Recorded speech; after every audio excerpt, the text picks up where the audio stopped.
All right, students, it is I, Mr. Mercasa, and welcome back to another edition of Mr. Mercasa's Digital Lessons. On today's lesson is dedicated to my 6th grade Social Studies class, and today's lesson we are continuing on with our dockets-based questions on the Dust Bowl. So as you can see here, we have your guys' assignment for today, which is Unit 3 dockets-based questions. We'll go over the instructions together and go through all the documents, that way you guys can be successful on this assignment. So let's go and start with the instructions real quick. Your instructions read Unit 3 dockets-based questions. Read and analyze the primary and secondary sources for what causes a Dust Bowl, documents A through E, alpha through echo. Answer all parts of the question and in race format. So in case you forgot what race format stands for, you need to restate the question, answer the question. That should be one sentence. And the next sentence should be cite where you get your information from, set up as a prepositional phrase for your explanation. All right, below is a rubric on which you will be graded. So let's talk about you guys being graded on this one real quick. So here's your guys' rubric here.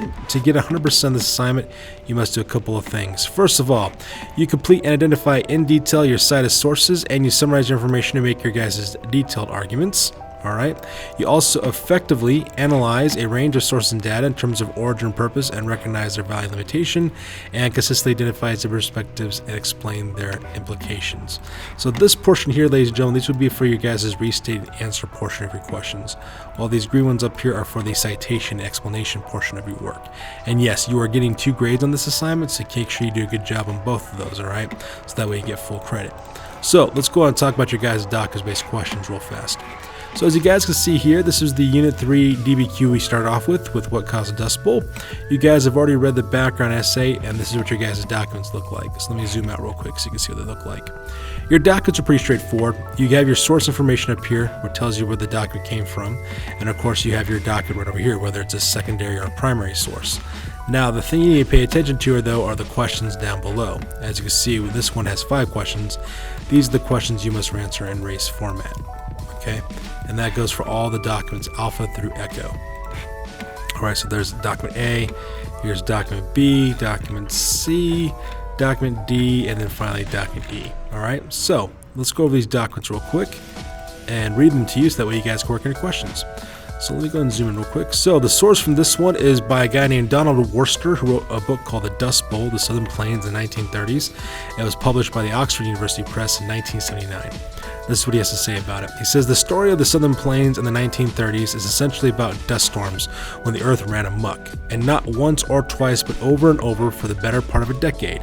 Day after day, year after year, of sand rattling against the window, of fine powder caking one's lips, of springtime turned to despair. In the memory of older Plains residents, the blackest year was 1935. On 15th of March, Denver reported that a serious dust storm was speeding eastward. Kansans ignored the radio warnings, went about their business as usual, and later wondered what had hit them. Small-town printer Nate White was at the picture shown when the dust reached Smith Center. As he walked out the exit, it was as if someone had put a blindfold over his eyes. He bumped into telephone poles, skinned his shins on boxes and cans in the alleyway, fell to his hands and knees, and crawled along the curbing to a dim house light. Livestock and wildlife did not have even crude defenses. In a rising sandstorm, wrote Margaret Burke White, cattle quickly became blinded. They ran around in circles until they fell and breathed so much dust that they died. Autopsies showed their lungs caked with dust and mud. Avis Carlson told what it was like at night, a trip to water to rinse the grit from our lips and then back to bed with washcloths over our noses. We try to lie still because every turn stirs the dust in the blankets. After a while, we are good sleepers. We forget. So you can see here, this book kind of describes some of the things that people are running into during that time period as well. Okay, what kind of problems they're running into. So what you need to do now is answer your guys' 5 questions here. Question 1 asks, what does this document contain primary source material? Explain. Question 2, what does the author mean when he says the earth ran amok? Question 3, what problem was shared by both people and cattle? Question 4, does this document do a better job of describing dust storm conditions or explaining causes behind the dust storm problem? And question 5, in a short essay entitled What Caused a Dust Bowl? How might you use this document? Alright, you guys, so go and take a few minutes, answer that question, and we'll come back to you guys for document Bravo. Alright, so now we're back with document Bravo. You guys should be done with document A and the questions. Let's move on to document B real quick. This is from a Texas street printer in Stuart Chase, Rich Land, Poor Land, published in New York by McGraw-Hill in 1936. It says, grass is what counts. It's what saves us all. Far as we get saved, grass is what holds the earth together. So you can see here's a picture of the prairie. It says the most common short grass in the Dust Bowl region was buffalo grass. It only grew about 4 inches high and produced a tough grassy mat that looked like a well-grazed meadow. All right, this is what basically it looked like before the Dust Bowl. Okay. And during that time period, had all these farmers going in there tearing this all up to make their farms. So, these are your guys' documents. Going to answer your questions now. Question 1 asks, what do you suppose the Texas sheep herder means when he said that grass saves us all? Question 2, the sheep herder also says that grass holds the earth together. What does he mean? Question 3, how does this document help answer the question, what caused the Dust Bowl? Explain. And question 4, the visual above is a typical view of the grass described by Chase. What is likely to happen once the grass is removed to plant crops? Alright, you guys, so go ahead and take a couple of minutes, answer those questions in race format, and then when you guys get back, we'll continue on with document C. Alright, you guys, so you guys should be done with your race questions for documents A and B. Now it's time for you guys to move on to document C real quick. So this is from a book called The Worst Hard Time. It's written by Timothy Egan. It was published by Houghton Mifflin Company, New York in 2006. So this is what it says. He says, with a horse-drawn plow, Fred Folkers produced nearly enough to stay afloat. What changed everything for him and other dryland farmers was the tractor. A tractor did the work of 10 horses. With his new combine, Folkers could cut and thrash the grain in one swoop using just a fraction of the labor. Folkers plowed nearly his entire square mile and then paid to rent nearby property and ripped up the grass as well. By the late 1920s, his harvest up to 10,000 bushels of wheat, a small mountain of grain. What's more, there was now an easy way to get the wheat of Fred Folkers to the rest of the world. In 1925, a train finally arrived in Boise City. Alright, so this is basically talking about like how farmers quickly changed in this time period as well. It says right here, Wheat King Simon Fisherman and Cohen Ty, that's this dude here, and his employees working the land, Greeley County, Kansas, 1925. Alright, so what this book is basically talking about is like how like people started using motorized plowing. As you can see here, as they're plowing through these fields, you can see all the dirt and soil that's exposed and how quickly you could do it as well. Alright, and these are one of the factors that kind of led to the Dust Bowl, unfortunately. Overproduction of crops loosened up the dirt to be swept up by the wind, so it caused all kinds of problems at that time. Alright, so here's your guys' questions for this one. Document number 1, question 1 asks, what did Fred Folkers need a tractor, a plow, and a combine? What did each do? Question 2, the author says the tractor changed everything. What does he mean? Question 3, how does this document help answer the question, what caused the Dust Bowl? And question 4, what detail from the photo might you use to support details in the quote about Fred Folkers? Alright, you guys, so we're going to take a couple of minutes, answer these questions in race format, and when you guys come back, we'll move on to document D for document Delta.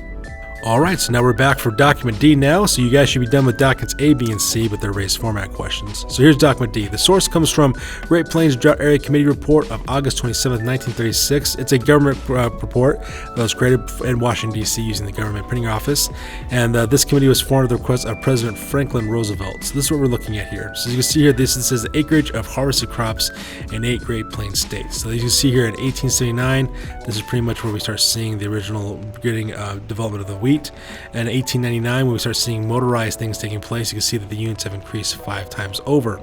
And then as you can see, when it gets to 1929, which was the era where the Dust Bowl started, as you can see, bam, we can see all how this has grown exponentially. All right. So originally when farmers were farming, you know, they could only farm so much land because of the technology they had at that time period.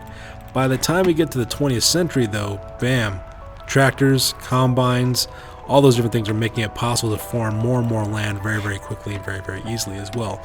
And like I said before, the overproduction of the wheat harvest is what basically caused the Dust Bowl to, you know, take place for the most part. So there you go. We have the question information there. So let's go and talk about your guys' questions real quick. We have 4 of them. Question 1 asks, in this documented primary secondary source, explain your thinking.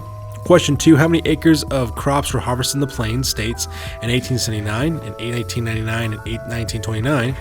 Question 3, what generalization can you make about the information in this chart? And question 4, how does this chart help answer the question, what caused the Dust Bowl? So go ahead and take some time, ladies and gentlemen, answer these questions in race format, and by the time you guys get done, we'll move on to document E for Echo. Alright, so now we're back. Here we are with document number E real quick. So for Echo, your source is called High Plains Regional Climate Center, University of Nebraska in Lincoln, Nebraska, and this is a series of charts that kind of show you some things. So here's the first one, goes by region, and the second source is from Randy Francis, the Texas Dust Bowl in Historical Perspective. It is published by Baylor University in Waco, Texas, 1998. So you can see here, we can see that we're having precipitation. This one shows different areas throughout the region, as well as this one shows what happened within Delaware County, Texas.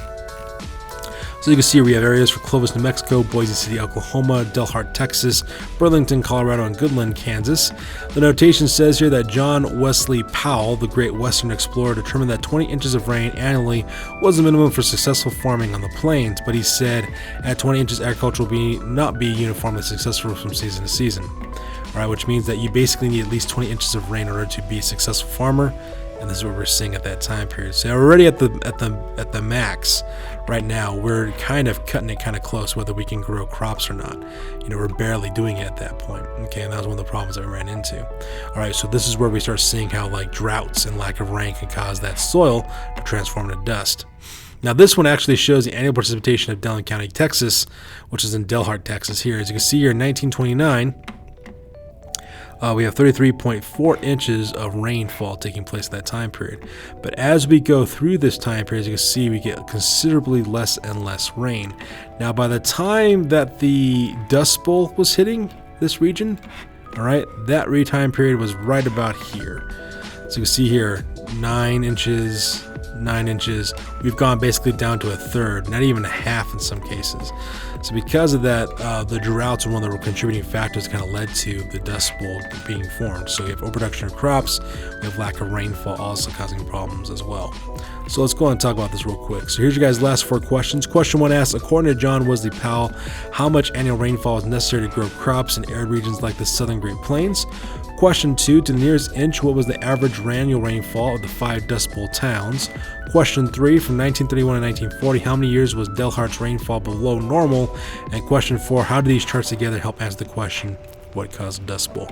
Alright, you guys, so for the remainder of your guys' day, go ahead and finish up the race format questions for document E, and then you guys will be all done with your documents-based questions.